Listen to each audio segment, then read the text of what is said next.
the Super 80s Podcast Friend. Hey, everybody, and welcome to the Super 80s Podcast Friend. We are a 1980s TV theme song explorer, and we've got one mission, and that is to analyze every single 1980s TV theme song, cartoons, comedies, dramas, soap operas. We love them all. And if you even like us a little bit, like and subscribe over there on Apple Podcasts or Pod Video. I was going to say Pod Video. Yep. Spotify. Leave us a review, all that other stuff. Also, we love hearing from you, so you can reach out to us on email at super80spodcastfriend@gmail.com, Instagram, Facebook Messenger, and Threads. Before we get into any business, really quickly, Engineer Pete, what'd you think of this week's AI-generated theme song? It was fun. Short and sweet. Yep, short and sweet. We did, I think, forget to talk about last week's theme song, which was also very fun. Longer. There's a lot of drama in that one. Yeah, I mean, I could feel the guitars just being hammered out on that. Yeah, good stuff. Speaking of, by the way, I'm John. And I am Peter. Guys, just one more week. I know you're all missing him. Ryan will be back next week, but he is still in Guam. Yep. He did confirm that he will be spending all of the $10 million he won in the sweepstakes. He's only blown through half of it. Yep. He's like, I got to stay another week. Yep. We asked him if he could save some of it because if you listened last week, we're pitching a new movie idea. Yeah. Called Captain Ortega and the Snorks, and he said musical. He said no. He's going to spend it all, but we'll figure it out. We're reworking some things. It's possibly a puppet musical. We'll throw it back to Ryan and see if we can get the backing on this or not. But fear not, listeners. We will have him back next week. You voiced your how much you missed him, and that Pete and I did a commendable job, but it wasn't the same, and we couldn't agree more. So next week for episode 84, Ryan will be back and have all sorts of things to share from his Pacific Island adventure. All right, we introduced ourselves. We like to start out with a beer. Engineer Pete, what you got in your glass this week? I got Smittix. Nice. The classic Smittix Irish Red Ale. And I have in the last 20 episodes, I think it's become a bit of a classic, the Goose Island IPA. So cheers, everybody. Cheers, Engineer Pete. Cheers, John. Well, we like to start out with comments, questions, retractions, and listener mailbag, and things we've watched. Any of that business on your end, Engineer Pete? I watched part of the special of America's Funniest Home Videos that led to the season. So you were even keeping it in the 80s. Yeah. Much respect. Yep. And that was partly because YouTube helped me out with that. Cool. Because it's what was available. It just had 20 different 3-minute videos that basically were like chopped up from that special. It's funny. It is not as funny as I remember it, and it is like I did feel bad for Bob Saget because he has to just make a bunch of really cheesy jokes. And it never ends. Yeah, and we are probably not desensitized, but like with the internet, we can watch funny clips of toddlers falling down and other, mishaps all the time. Yeah. Endless supply. But, on that show, the audience is just cracking up, just laughing their asses off. Yeah, it's interesting. Some of these shows, as we have talked, have just hold the test of time, and they're just good. Mm-hmm. This one is more of a period piece. Yeah, I think so. And it's not bad, but it's just sort of mediocre. And so I haven't watched one since we've aired that episode. So is he just constantly introducing a clip and then commenting over it as it airs? A little. It's not overbearing in the commentary. It flows pretty well. But yeah, he's and they do group it. Try to group the videos like according to a theme or whatever. But like just to try and work within that framework, the jokes are like just kind of cheesy and forced sometimes. I do have memories of him like saying, like as a video goes, he's kind of guiding the humor, right? Yeah. Yep. And is there, and I don't know if you remember this, I probably wouldn't, but are they like putting music over the top of it sometimes as well? I think so. I feel like I'm hearing like silent movie piano stuff sometimes over the top of the clip. Yeah, there probably are a certain level of sound effects or things like that, but I don't specifically remember. Okay. At least in the little bit that I watched. I didn't get through the whole thing, but yeah. But you felt for the guy a little bit as you watched him. Yeah, just because I know that he had he was a much funnier person than you would have guessed based on that, and even Full House. Right. And then after his passing, I actually learned a lot more about him, and we were like, wow, like everybody just loved this guy. He was like, yeah, good dude. Good dude. Well, I'm glad he at least tuned in and saw a little bit of that initial. It was a special. Was that what it was? A special. That's how it started. It started a special in November of '89, and so that's what I watched part of. And then based on that special, it was a regular show by like January of '90. Awesome. Yeah. Cool. Well, I'm glad you got to watch one. I still have not had an opportunity to watch anything. My TV has still been unplugged since December. I've been a slacker. I did watch that Mama's Family episode. Oh, okay. But Bosom Buddies is on my list of shows to watch, as is Remington Steele. I just need to get my ass in gear. I just can't find the Remington Steele. That was another one I was like really looking for, and I just... Yeah, it's on my list of things to do. Hopefully by episode 84, I'll have... Do you think the library has it on DVD? They might. It looks like we're taking a Super 80s Podcast Friend field trip. We'll hop in the Super 80s Podcast Friend van. Yep. And head over to the library. Mm-hmm. Mm-hmm.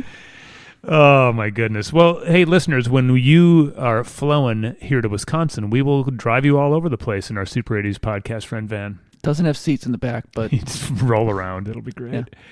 Yeah. Any others from you, Engineer Pete? I got nothing. I have a little bit of tiny mailbag again, so here we go. Tiny mailbag, tiny mailbag, tiny mailbag, tiny mailbag, tiny mailbag, tiny mailbag. That was really good. That was great. This is from longtime listener and friend of the podcast, Brad in Chicago. And he was just pointing out a podcast that we should sometime take a listen to because it was just really good. He said this episode was very adjacent to the Super 80s Podcast Friend, so he thought he'd pass it along. Okay. So basically we're giving competition on our episode so that people can tune out from us. Yeah. If you like us, but you want something better... This is from All Songs Considered, which is an NPR podcast, and the episode is called What Are the Greatest Videos of MTV's Golden Era?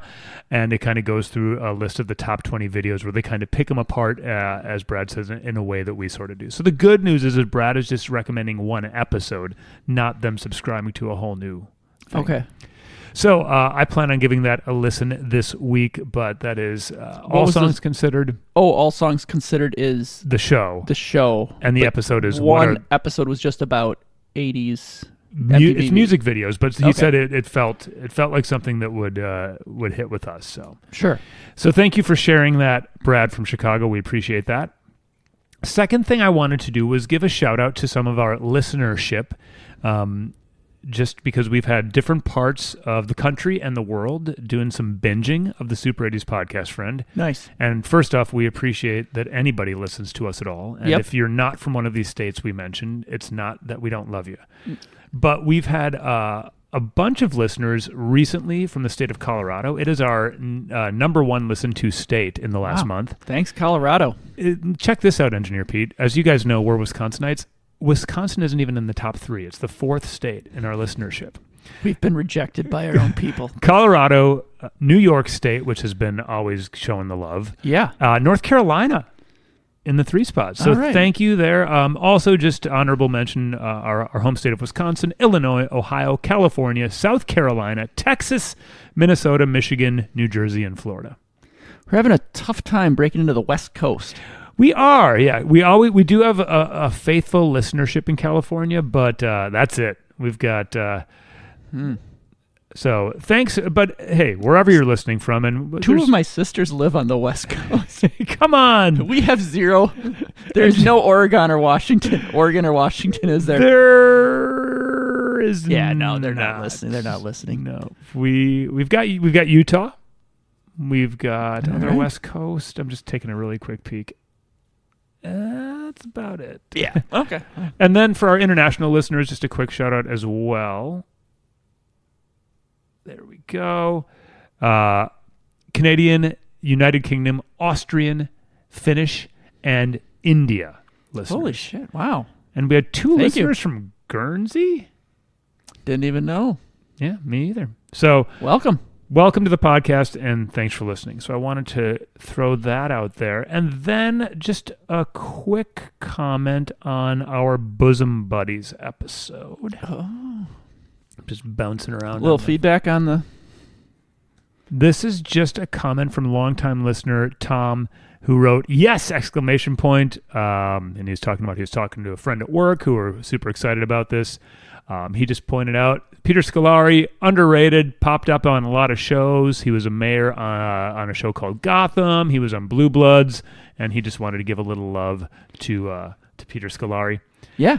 And he also mentioned that he also had noted the palm trees, even though the show is set in New York City on the opening theme song. I mean, that's kind of a big oversight. And then he found this. I don't know if this is from IMDb, but he posted this screenshot. Although the show is set in New York City, palm trees are clearly visible in the opening scenes and credits as the show was filmed in Los Angeles.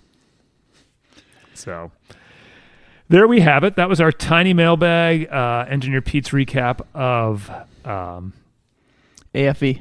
America's Funniest Home Videos. And then, as you guys know, Yura had put together a trivia game that I would ask you and Ryan every week. And Yura, we are going to bring that back next week, where he has 3 random trivia questions for you guys to answer.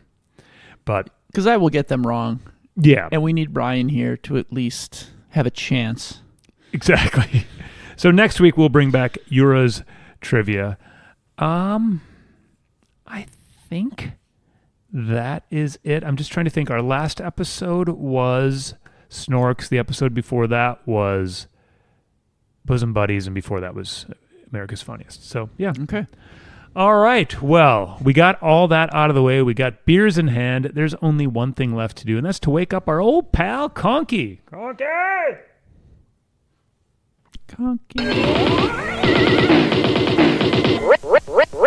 Ready to assist you. Pee-wee. Morning, Conky. What's today's secret word? Today's secret word is Murphy Brown. Murphy Brown, man, a staple of the 80s. Candace Bergen, I believe. Yeah. I think that's right. I was definitely a watcher of this show. I believe it was one that was my mom. You guys who have been listening know my dad usually would just head to the basement when shows like this came on. But me, my mom, and sister definitely watched Murphy Brown, and I bet my dad watched once in a while.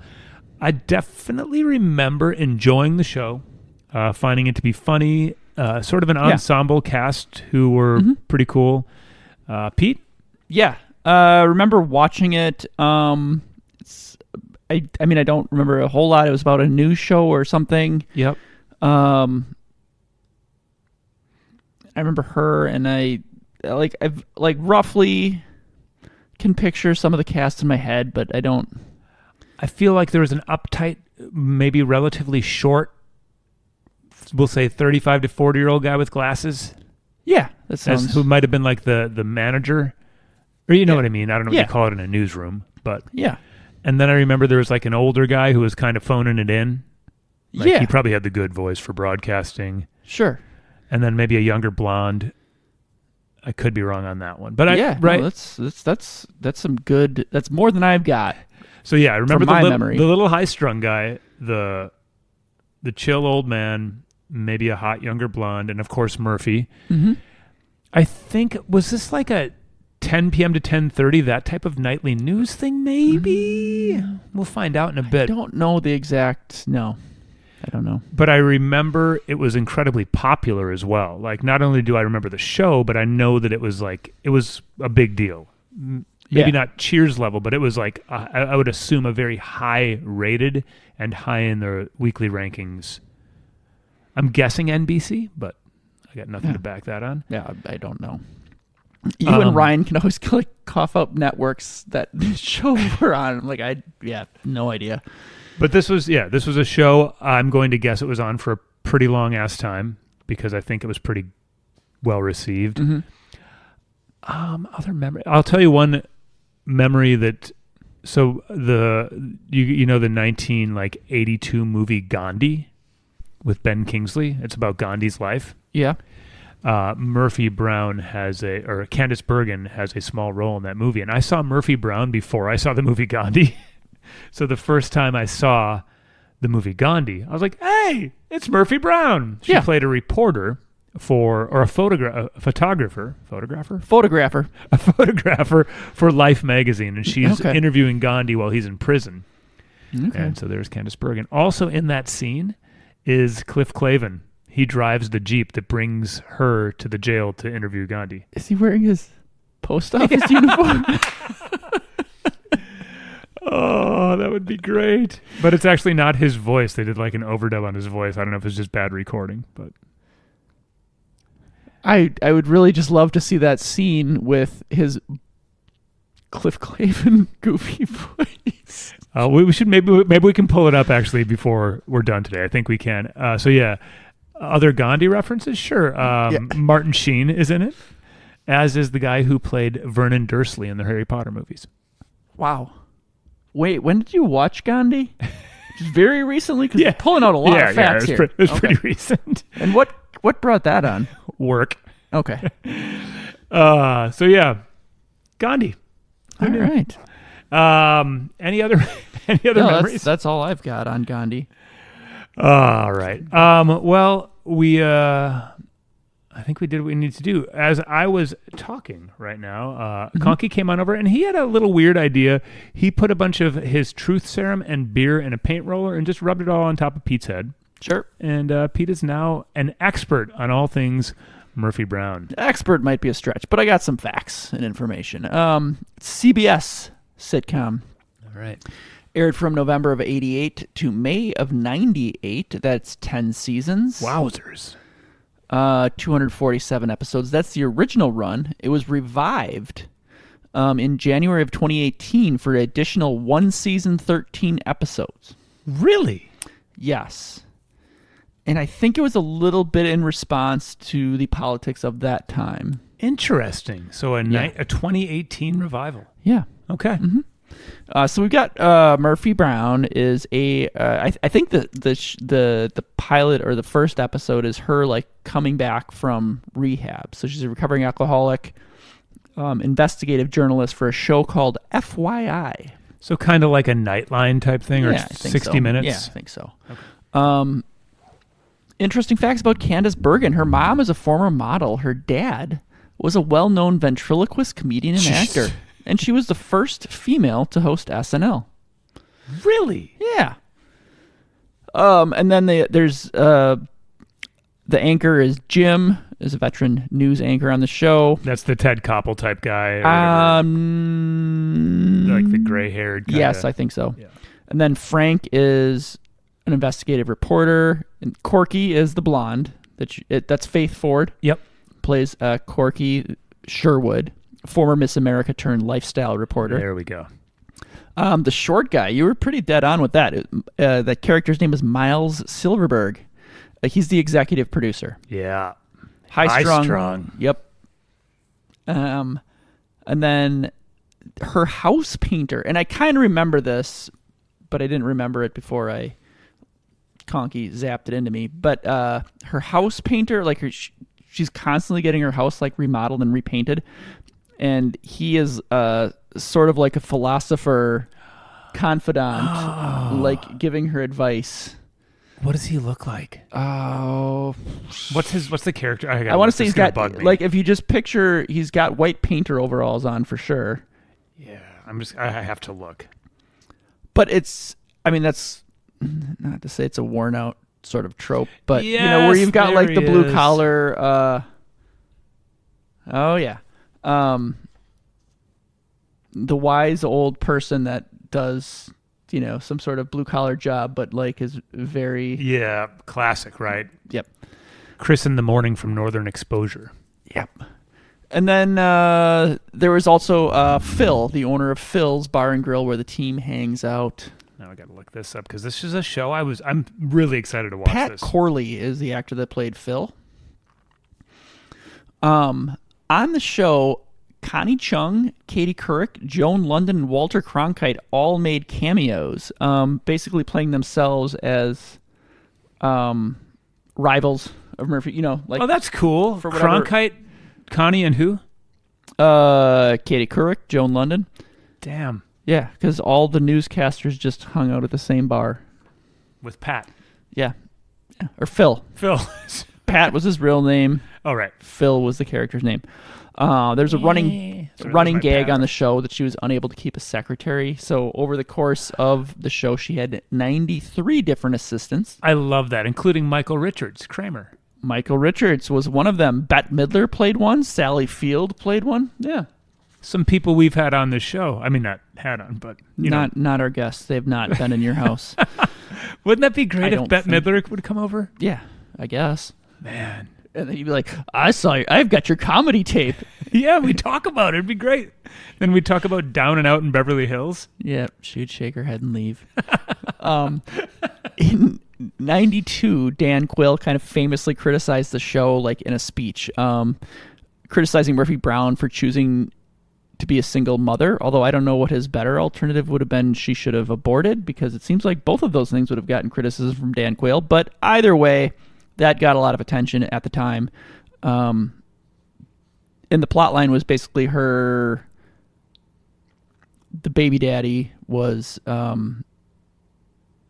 very radical activist and wasn't going to give up his lifestyle to be a parent, and she Gotcha. Decided to go it alone. Haley Joel Osment played Murphy's son for the final season of the original run. From, hold on, a horror movie with Bruce Willis? Yeah. I'm not going to come up with it either. The Sixth Sense. Yeah, that sounds right. M. Light Shyamalan. Thanks. Yeah, I do what I can. The episodes, a lot of them were named after Motown hits. So the name of the very first episode is Respect. So season 1 episodes includes Respect, Devil with a Blue Dress, Nowhere to Run, Signed, Sealed, Delivered.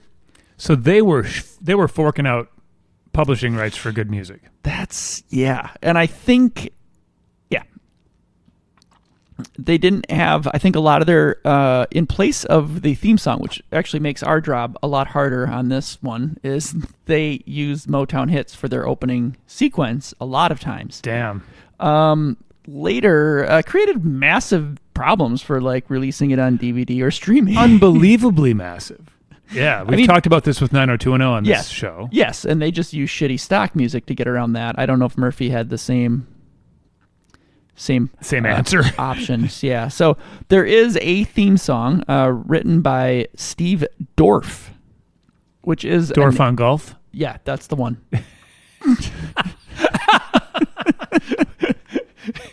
Tim Conway? Yeah, yep. But actually, no, Dorff is a prolific songwriter. I cannot say the name now without laughing.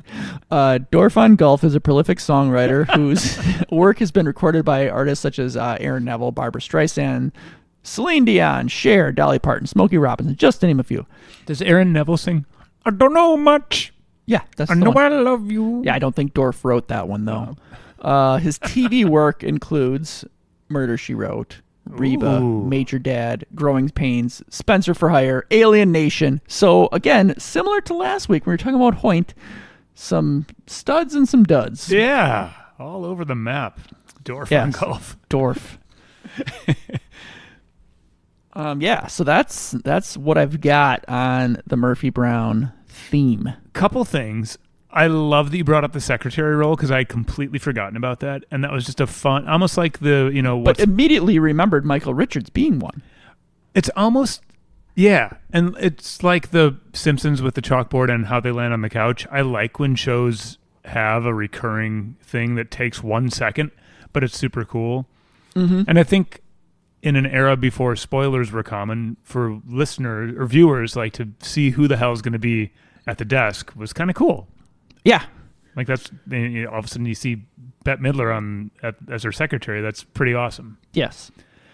Good memory and super interesting. We've talked again about copyright and publishing with high-profile songs. That's, nobody knew that there would be these things called DVDs that you would have to release and pay a shit. I know Northern Exposure, which is one of my favorite shows of all time. The DVD releases have all stock music, and it's like a different show. Ouch. And 90210, I would say the Peach Pit scenes are like a different show. Yes. Without that music. Yes. We've talked maybe briefly, the show Freaks and Geeks. Mm-hmm. The writers and producers refused to release it on DVD unless they paid all the money for all the 70s rock songs. So they did, and it's awesome. Yes. I did not know that, and I'm trying to imagine how bad it would have been with like generic stock music. It would have been in place of. It would have been like watching Northern Exposure on DVD. And I still watch those DVDs, but now it's streaming the real versions on Amazon, which it's so much better. Because did you get into that show? A little bit. I adored it. I don't think to your level. No, Yeah. Definitely wasn't there. So, in regards to licensing, how come, like, to put it in the show itself in the original episode, was that a lower fee just because it was one episode? But then like. Yeah, there must, and I'm just kind of spitballing here. There must be something that happens when you're selling the product, whether it's on a CD or a DVD, that's different than streaming it on a network. It must be some sort of different agreement. Okay. Right, because obviously it wasn't a big deal to play Respect by Aretha Franklin on the show, but all of a sudden when it's packaged and sold, it's different. Yeah. If we have any entertainment lawyers listening to us... I'm sure there's at least 3 or 4. Let us know. We're talking to you guys out in California, listeners. Tell us what's happening. Well, that's interesting. I'll be very interested, especially based on what you said about how many of the theme songs weren't the theme song. It'll be interesting if we even recognize this Dorf song, or if it's almost an anomaly and an outlier in the Murphy Brown world. So let's give it a listen, and then we'll give it a watch, and then maybe we'll find a version of one of those classic songs as well. Yeah, okay. I feel like I'm listening to The Longest Time by Billy Joel. So we got some shoebop, boo-doo-bop, bop. Yeah, and this might be an unpopular opinion, maybe not with you, but I am not a fan of acapella groups. I can understand that. I don't have a big beef with acapella, but as somebody who has beef with lots of little things in music, I completely understand it. We got the snapping, we got the shoot-up, bop, bop, doo bop, bop. So you wouldn't have been an ideal candidate for living in Queens in 1954 on the street corner wearing your leather jacket singing songs about girls. Yeah, I think that's something that didn't actually happen as much as maybe movies would have you believe. Also in the 1950s, you would have been inventing it. It would have been it would have been, a new thing. That would have been the shoo-ba-doo-bop, boop. But 70 years later, it's a little tired. Fair. It feels like the whole world's watching. Show 'em a smile. Feels like the whole world's watching? Yeah, that sounds right. Show them a smile? Are you going to pull these up or should I? I will. Well, we can both try at the same time and see who gets there first. That's what I'm hearing. Feels like the whole world's watching. Show them a smile. Maybe. We'll see. Feels like the whole world is watching by Take 6, I believe is the name of the band. Okay.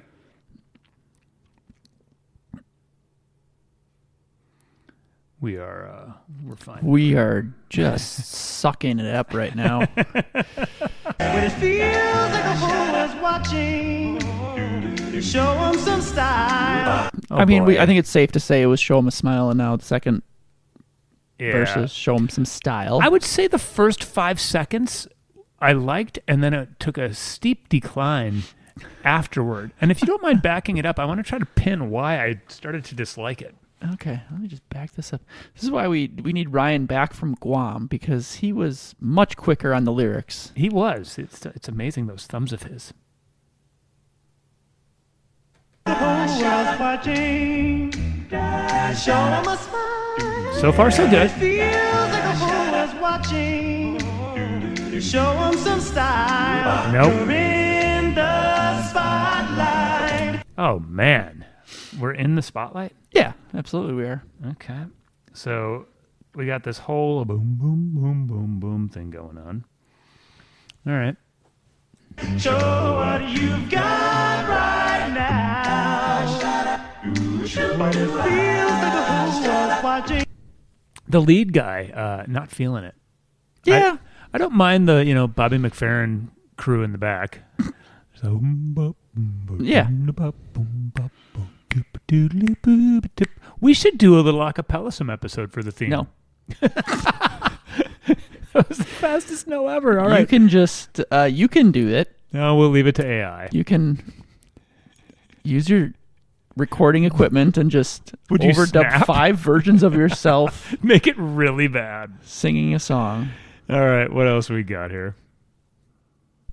They probably are. When it feels like the whole Is it because he goes up so high at the end of each? He's overdoing it.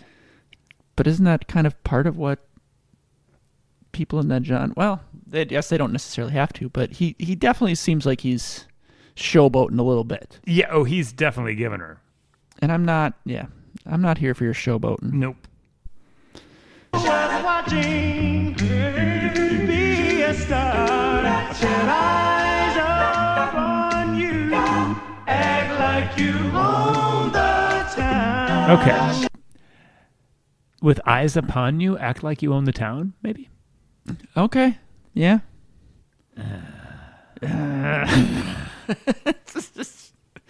Just groans. Murphy Brown. What? Oh, come on. Jeez, if that isn't the shittiest tag on I've ever heard. Scooby-Doo! It could be any. Right? The facts of life.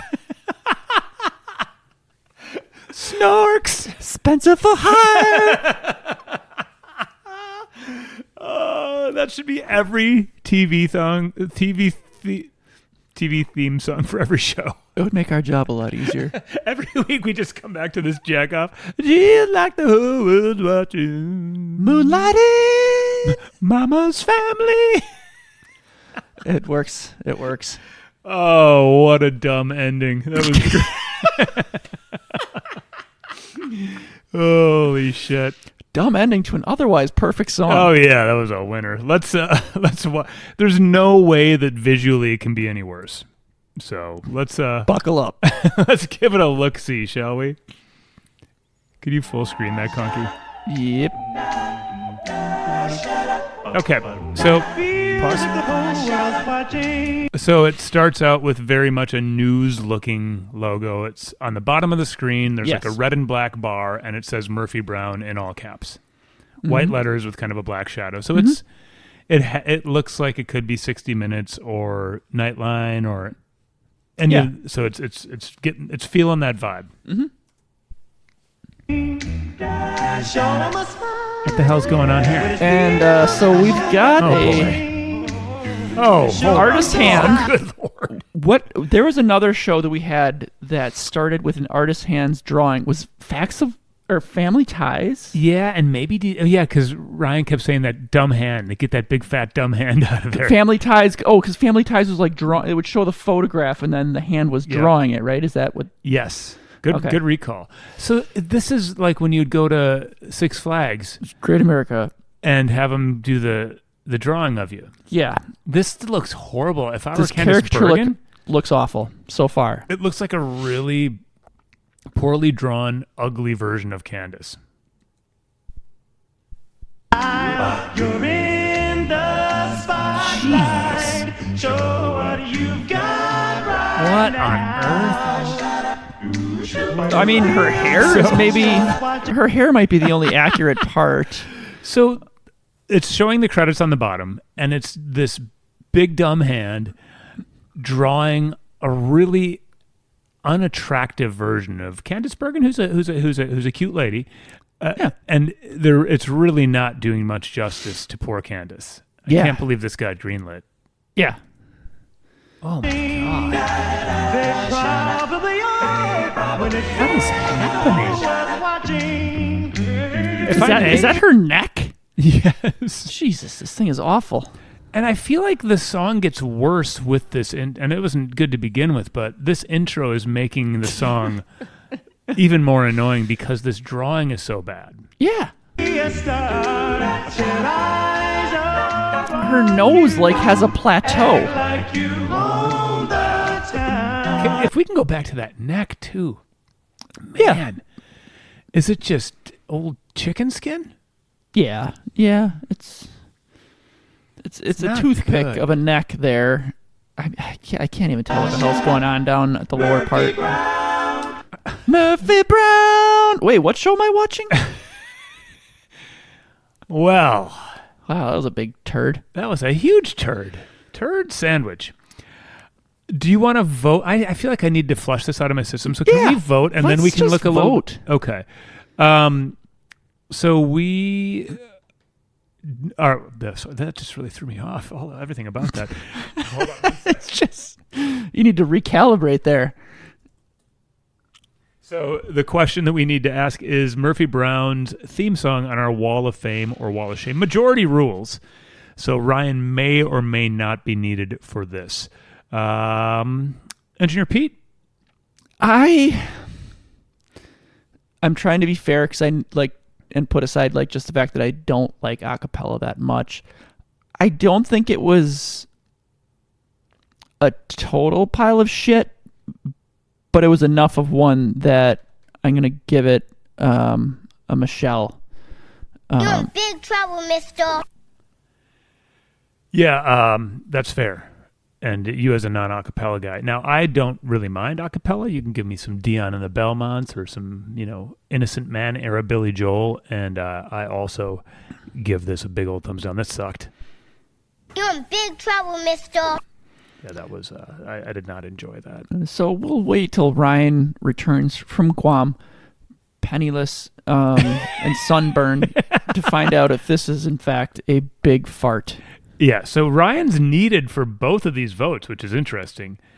By the way, I did pull up Guam on a map. I should have done this earlier, but it's in Micronesia, Of and course. it's part of the Northern Mariana Islands, and it's near Challenger Deep. Mm-hmm. I'm just trying to think if it's near Palau, if that helps anybody. Everybody. Some of it truly is in the middle of nowhere. Unless you're there, and then everything else is in the middle of nowhere, I suppose. It's true. But yeah, if you were to look on a map, I just want to show Engineer Pete. So there's Guam. Wow. It's just A out little there. speck in the ocean. Yep, just like all of us. Okay, so now we're going to dive into one that hopefully will not get flagged by licensing. Different intro with the actual Motown hits that they preferred. Well, let's pause frequently. So we get the same intro theme. There's the name Murphy Brown on the bottom of the Yep. screen. Oh, this is... I kind of remember this. Yeah, so she's on the cover of Time magazine. It says, "Move over, Mike Wallace." So I suspect we're going to see a bunch of periodicals with her. Then Us magazine. Yep. She'll ask you anything. Then we get Life magazine. Murphy Brown on location with the Pope. Is that, I'm assuming the Vatican is the location? I'm guessing. Maybe in the Pope Mobile. People, fabulous at 40. He's All looking right. fabulous. Yeah. Newsweek. Head to head with the president, and it's her and Mr. Reagan. Nice. Oh, this is great. Then we get the Star Examiner. Murphy Brown claims I had Bigfoot's baby. Oh. Then Esquire magazine. Oh, this headline is a little. Who is man enough for this woman? All right. Oh, so then they zoom out. It's a wall in her office. With all these magazines. And then where are we zooming out? Oh, Welcome back, Murphy. this is, I'm assuming, after her stint in the Betty Ford. Yeah.